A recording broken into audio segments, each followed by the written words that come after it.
myself Khyati Vyas from JMP English Medium Saraswati Group of Education.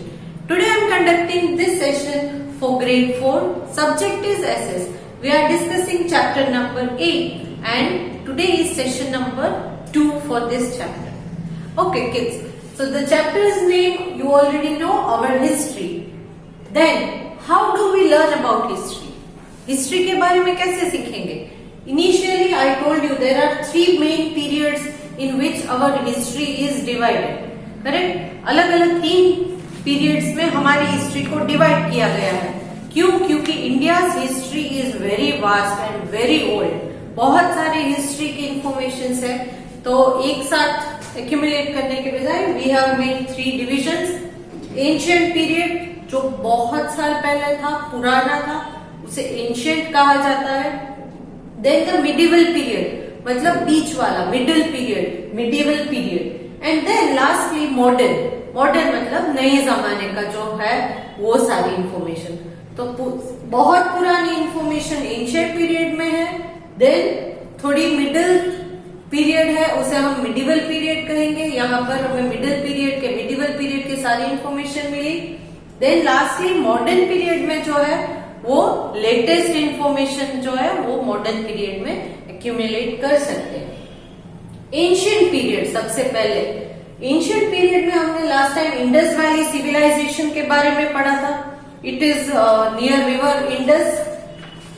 River Indus के ऊपर है. Then यहाँ पर 2 important cities of Indus valley civilisation are Harappa and Mohenjodaro. Then I also told you in Harappa you can find a granary which is a ruin of the past. Past के जितने भी items है उसके रिमेन्स जो है उसमें से एक है ग्रैनरी जो हरप्पा नाम के सिटी में पाई गई है. And other one was in Mohenjo-daro. Mohenjo-daro जो है वो और एक इम्पोर्टेंट सिटी है. वहां पर भी इंडस वैली सिविलाइजेशन की इंफॉर्मेशन मिलेगी, जैसे कि the great bath. The great bath is nothing but a big water tank. It is named as great bath and it is believed that this great bath was made for some religious performances. Okay, तो ये हमने share किया था. I had also share the picture of those great bath and granary. उसके pictures मैंने आपको share किए थे. ग्रैनरी के तो शायद नहीं, बट ग्रेट बाथ के किए थे. Then we also talked about Vedic age. Vedic age के बारे में भी हमने पढ़ा कि यहाँ पर वैदिक एज में हमारी 2 एपिक्स जो है that is Mahabharata and Ramayana, ये सबसे इम्पोर्टेंट बुक्स हैं. तो वेदास लिखे जाते थे और इसलिए इस एज को वैदिक एज कहा जाता है. Then we discuss regarding the Alexander's invasion. Alexander कैसे हमारे इंडिया में, how did he come to India, that we learn. Then we learn about the Mauryas. Mauryas में चंद्रगुप्त मौर्य जो मगध पर राज करते थे. He ruled the dynasty of Maurya, that is Chandragupta Maurya, and he was ruler of Magad. Magad नाम की place के राजा थे Chandragupta Maurya. Then his grandson Ashoka is also very great. उनका बहुत इम्पोर्टेंस है. अशोका जो है चंद्रगुप्त मौर्य के grandson. So Akbar is also important. Akbar embraced Buddhism. Buddhism को एम्ब्रेस किया था, फॉलो किया था. उन्होंने बहुत सारे वॉर भी लड़े थे. कलिंगा वॉर है या कोई और बहुत सारे वॉर्स उन्होंने फाइट किए थे. He was very great. Then we learn regarding Guptas. Next Mauryas. Then next we learn regarding the Guptas. Mauryas के बाद गुप्तास जो है वो 4th एंड 5th सेंचुरी में गुप्तास का रूल चल रहा था. And here, in Gupta's age, India was flourished and it was known as the golden age of ancient India.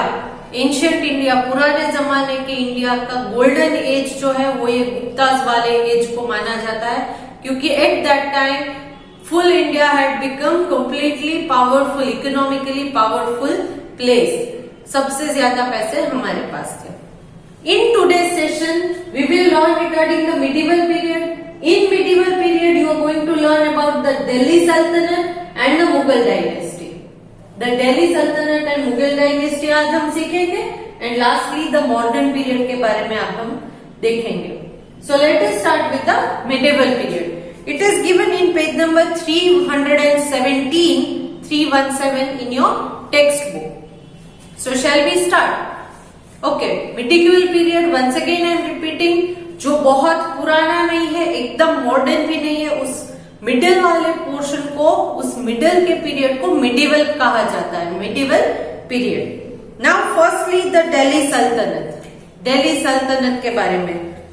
By the end of 7th century CE, the ruler of the Central Asia became very powerful. So 7th century CE तक जो rulers थे central Asia के, वो बहुत ज्यादा powerful बन गए थे. They were very very powerful. They were attack to the wealth of the Indian kingdom. और वो लोग सेंट्रल एशिया के जो रूलर्स बहुत पावरफुल बन गए थे, they slowly and gradually started attacking on India because they wanted to take all the wealth from India. India से सारी वेल्थ चुराना चाहते थे. सारी की सारी वैल्यूएबल चीजें, पैसे हैं या ज्वेलरी है, वो सारे ले जा रहे थे अपने प्लेस पर. So they became very powerful. The people of Central Asia और the kings, rulers of Central Asia became powerful and they attacked India only for the wealth. Now Mohammad of Ghazni and Mohammad Ghori attacked the kingdoms in India and looted their riches. इनमें से दो important ruler जो India से बहुत सारी चीजें लूट कर चले गए थे, उनमें से दो इम्पोर्टेंट नेम्स ये है कि मोहम्मद ऑफ गजनी एंड मोहम्मद गोरी. तो ये दो लोग ऐसे थे कि उन्होंने इंडिया पर अटैक किया था और सारी चीजें, इंडिया की सारी प्रेशियस वैल्यूएबल थिंग्स लेकर गए थे. इन 1206 CE, Qutbuddin Aibak became the ruler of North India. So 1206 CE में कुतुबुद्दीन ऐबक जो है वो नॉर्थ इंडिया के रूलर, राजा बन गए थे. पूरा का पूरा नॉर्थ इंडिया उन्होंने अपने कंट्रोल में ले लिया था. He founded a new empire called the Delhi Sultanate. और उन्होंने अपने एम्पायर का नाम रखा था द दिल्ली सल्तनत. दिल्ली क्योंकि नॉर्थ में है, तो उन्होंने अपनी जो पूरी की पूरी किंगडम है वो उसी तरफ बढ़ाई थी और दिल्ली सल्तनत स्टार्ट किया. He was followed by powerful rulers such as Iltutmish, Razia Sultan, Babur and Alauddin Khilji.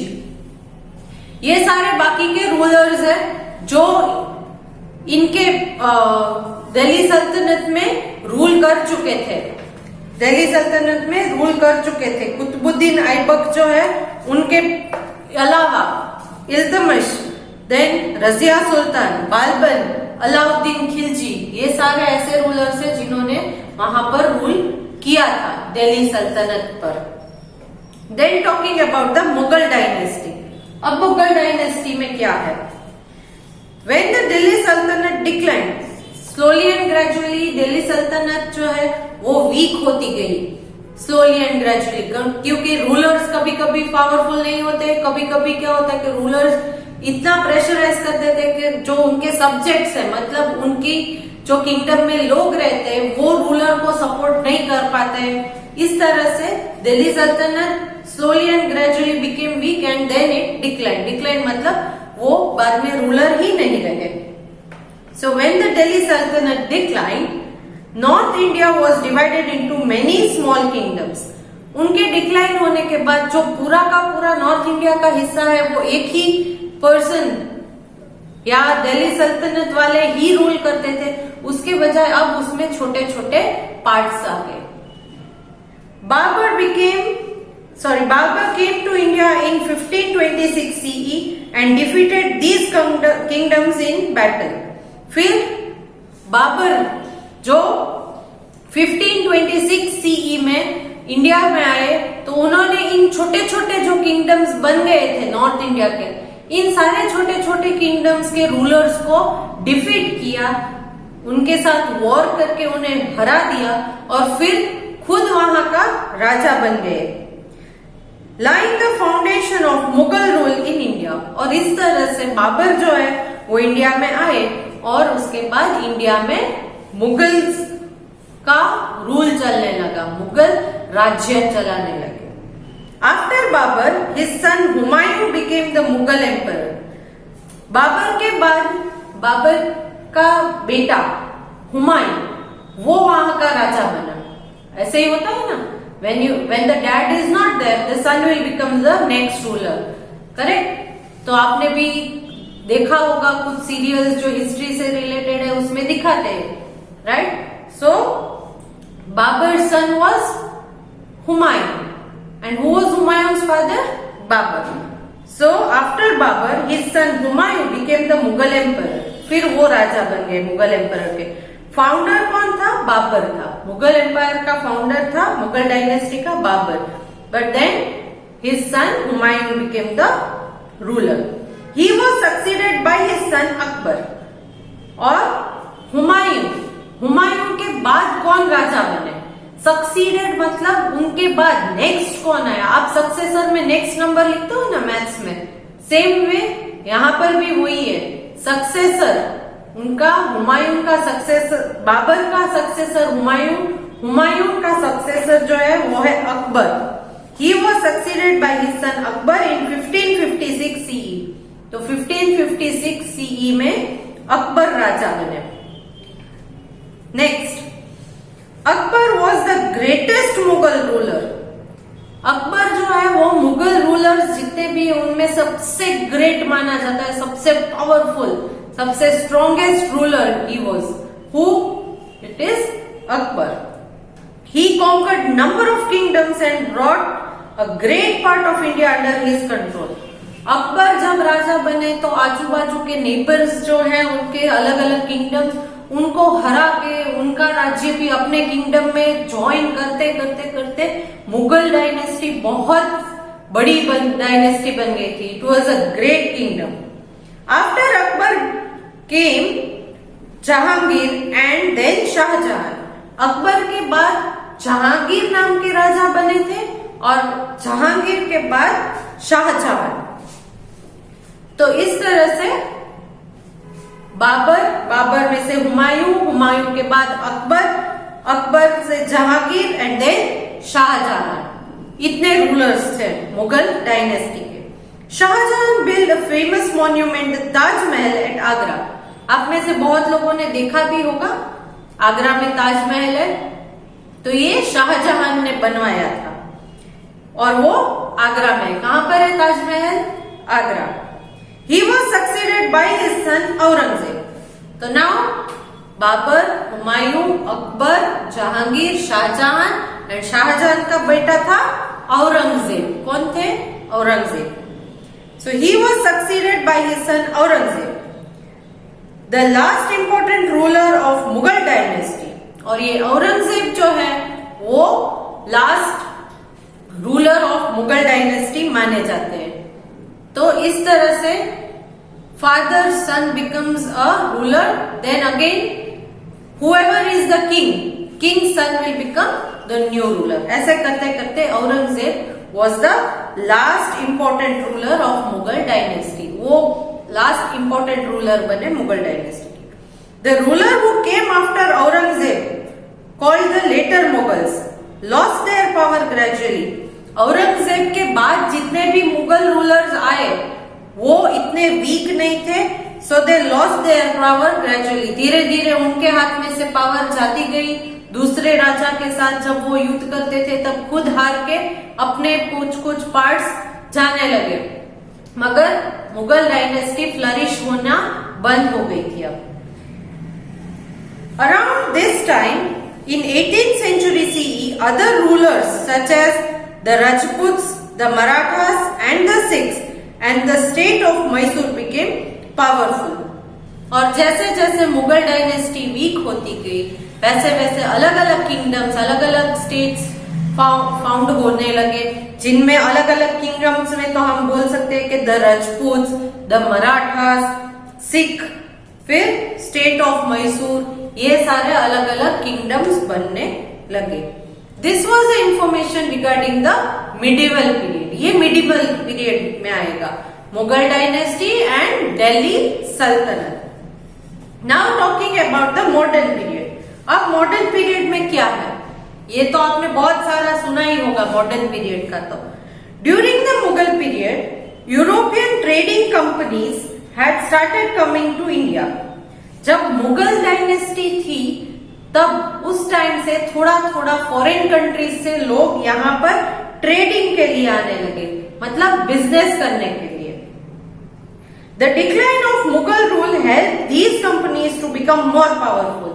और मुगल राजा जो सबसे स्ट्रांग होते थे वो जिस तरह से डिक्लाइन होने लगे, उनके पास जो पावर्स थी वो अब पावरफुल नहीं रहे, तो इन जो यूरोपियन कंपनीज वाले थे लोग, वो पहले बिजनेस के लिए आते थे और फिर वो खुद इंडिया में रूल करना चाहते थे। So they became powerful day by day, वो डे बाय डे पावरफुल बनने लगे। They started fighting against each other to gain more power, और एक दूसरे के साथ फाइट करने लगे। क्यों? Because just to prove that I am stronger, because they wanted full control over our country. India के ऊपर उनको फुल कंट्रोल चाहिए था, इसीलिए उन्होंने ये किया। The French, the Portuguese and the dutches were all finally defeated by the British. तो बहुत सारे फॉरेन कंट्रीज में से लोग आए थे इंडिया में, बट फ्रेंच, पोर्चुगीज और डच वालों को ब्रिटिशर्स ने हरा दिया और फिर ब्रिटिशर्स इंडिया पर राज करने लगे। Next, in 1757 CE, the British defeated the Nawab of Bengal or the ruler of Bengal. Ruler, राजा को नवाब भी कहा जाता है। तो 1757 CE में जो बंगाल साइड के नवाब थे, his name was Siraj-ud-Daulah. Siraj-ud-Daulah जो है उनको हरा दिया था ब्रिटिशर्स ने। वो कहां पर, किस तरफ थे? वो बंगाल के साइड थे। So in 1757 the British defeated nawab of Bengal Sirajuddaulah and became the ruler of Bengal. और ब्रिटिशर्स वहां बंगाल में खुद रूलर बन के, खुद राजा बन गए। The British who had come to India as traders now gradually started taking part in the administration of the country. वो पहले जो ट्रेडर्स बन के इंडिया में घुसे थे ब्रिटिशर्स, सिर्फ बिजनेस के लिए, अपनी चीजें बेचनी है और यहाँ से चीजें ले जानी है, तो ट्रेडिंग के लिए आते थे। बट धीरे धीरे उन्होंने सिराजुद्दौला को हरा दिया बंगाल में और खुद वहां के जो है रूलर बन गए। और सिर्फ रूलर नहीं बने, but slowly and gradually they started taking part in the administration of our country also. हमारी कंट्री के एडमिनिस्ट्रेशन में भी वो टेक पार्ट करने लगे। They soon got most of the whole India under their control. Almost पूरे India को Britishers ने अपने कंट्रोल में ले लिया था। स्लोली एंड ग्रेजुअली हर एक छोटे छोटे किंगडम को हराते गए और उस पार्ट को अपने किंगडम में शामिल करने लगे। So slowly they controlled full India. The British brought new ideas to our country. Britishers के आने के बाद हमारी कंट्री में कुछ नए नए आइडियाज एडमिनिस्ट्रेशन के लेवल पर होने लगे। They build roads and railway lines. उन्होंने रोड्स कंस्ट्रक्ट किए, रेलवे लाइन्स कंस्ट्रक्ट की। इस तरह से इंडिया में इतना पहले नहीं था, जब ब्रिटिशर्स ने डेवलप किया था वो था, but their intention was to rule. मगर उनको सिर्फ इंडिया को डेवलप नहीं करना था, उनका इंटेंशन था कि पूरे इंडिया पर राज करना है, इंडिया पर राज करना है, खुद राजा बन जाए और इंडियंस को स्लेव माने। However, the British also exploited the people of India, which made them very unhappy. Exploited मतलब, see, they have given you to treat somebody badly to get what you want. Britishers ने ऐसा किया कि उन्होंने Indians को बहुत खराब तरीके से ट्रीट किया। क्यों? क्योंकि उनके पास, इंडिया के पास जितनी भी चीजें थी वो इन लोगों को चाहिए थी, तो इस वजह से उन्होंने बैडली बिहेव किया और इंडिया से सारी चीजें लूटने लगे। In 1857 there was a great revolt against the British. 1857 में रिवोल्ट मतलब ब्रिटिशर्स के अगेंस्ट जाने लगे लोग कि आप कहोगे तो हम नहीं करेंगे, जो आप बोलोगे हम नहीं करेंगे, आप इंडिया छोड़ के चले जाओ, ऐसे अगेंस्ट, उसे रिवोल्ट कहते हैं। So there was a great revolt against British in 1857, but this revolt was crushed and the Queen of England began to rule the Indian Empire. But ये रिवोल्ट ज्यादा नहीं चला, ज्यादा पावरफुल भी नहीं था, तो this revolt got crushed and slowly जो इंग्लैंड की क्वीन है, महारानी, वो इंडिया पर राज करने लगी। She became the Indian empire. Many educated Indians formed political organization to free India from the British rule. India में तब मॉडर्न पीरियड है, इसीलिए बहुत सारे लोग पढ़े लिखे थे, इंटेलिजेंट थे, स्ट्रांग थे, तो उन्होंने अलग अलग ऑर्गेनाइजेशन स्टार्ट की। किस चीज के लिए ऑर्गेनाइजेशन स्टार्ट की? ताकि सारे लोगों को इकट्ठा कर सके और उनको ब्रिटिशर्स को यहाँ से भगाने के लिए। The Indian National Congress was an important organisation that led the Indian freedom struggle. इनमें से एक ऑर्गेनाइजेशन का नाम है द इंडियन नेशनल कांग्रेस, और इन्होंने हमारी फ्रीडम के लिए, हमारी स्वतंत्रता के लिए बहुत लड़ाई लड़ी थी और they played a great role, बहुत बड़ा रोल था उनका। नेक्स्ट, जब हम इंडिपेंडेंस की बात करें कि इंडिया को फ्री करवाना है, आजादी दिलवानी है, तो सबसे पहले हमारे दिमाग में आता है महात्मा गांधी। तो Mahatma Gandhi was the most popular leader of the freedom movement. और ये जो फ्रीडम मूवमेंट मतलब इंडिया को फ्री कराने के लिए जितने भी अलग अलग कोशिश की जाए उसे फ्रीडम मूवमेंट कहा जाए। तो इस फ्रीडम मूवमेंट में महात्मा गांधी जो है वो सबसे इम्पोर्टेंट लीडर थे, most important leader. He organise number of movements to force the British to leave India. उन्होंने बहुत सारे अलग अलग मूवमेंट्स किए थे और फोर्स किया था ब्रिटिशर्स को कि भाई आप इंडिया छोड़ के चले जाओ, इंडिया हमारा कंट्री है, आप अपने देश वापस चले जाओ। He used peaceful method to protest such as satyagraha which was based on the principle of truth and non-violence। Gandhi ji ने बहुत सारी फ्रीडम के लिए लड़ाइयां तो लड़ी, मगर वो नॉन वायलेंस वाली लड़ाई थी। नॉन वायलेंस मतलब कोई मारामारी नहीं, कोई चिल्लम चिल्ली नहीं, शांति से सिर्फ प्रोटेस्ट करना है। प्रोटेस्ट मतलब हम ये नहीं करेंगे, इस तरह से प्रोटेस्ट किया गया, गांधी जी ने किया था। एक है सत्याग्रह, सत्याग्रह भी गांधी जी ने किया था, और ये सारे के सारे ट्रूथ एंड नॉन वायलेंस के ऊपर वो वर्क करते थे। After a lot of struggle and loss of many lives, India finally became an independent country, free from foreign rule on 15 August 1947। बहुत सारी लड़ाइयां लड़ी, बहुत सारे इम्पोर्टेंट या महान लोगों ने अपने जान गंवा दी, एंड फाइनली इंडिया इंडिपेंडेंट हो गया। उनसे ब्रिटिशर्स को भगा दिया, ब्रिटिशर्स ने हमें फ्री कर दिया, and that was on 15 August 1947। Clear? So here I come to the end of this chapter। इस चैप्टर का एंड यहाँ पर करती हूँ। Once again our हिस्ट्री को 3 अलग अलग पीरियड्स में हमने डिटेल में स्टडी किया, that is ancient period, then medieval period, then modern period. Ancient period में Indus valley civilisation, Vedic age, Alexander's invasion, Mauryas and Guptas, इनके बारे में हमने जानकारी ली। मिडिवल पीरियड में 2 important thing, the Delhi Sultanat and the Mughal dynasty, and lastly modern period जिसमें the British rule and freedom struggle. Britishers ने हम पर कैसे राज किया और हमने किस तरह से उनका विरोध किया, स्ट्रगल करके विरोध किया, इस बारे में इस पूरे चैप्टर में हमने हाइलाइट्स पढ़ी है, correct. So along with this video I will send a worksheet. This worksheet is fill in the blanks based, so you can find the answers through the chapters given in your textbook. Textbook के chapter में ही उनके answers मिल जाएंगे blanks के। आप एक बार पूरा chapter read कीजिएगा, please do read all the chapters, okay. pronounce whatever the difficult words are, and next session I will be taking up the exercise part of this chapter.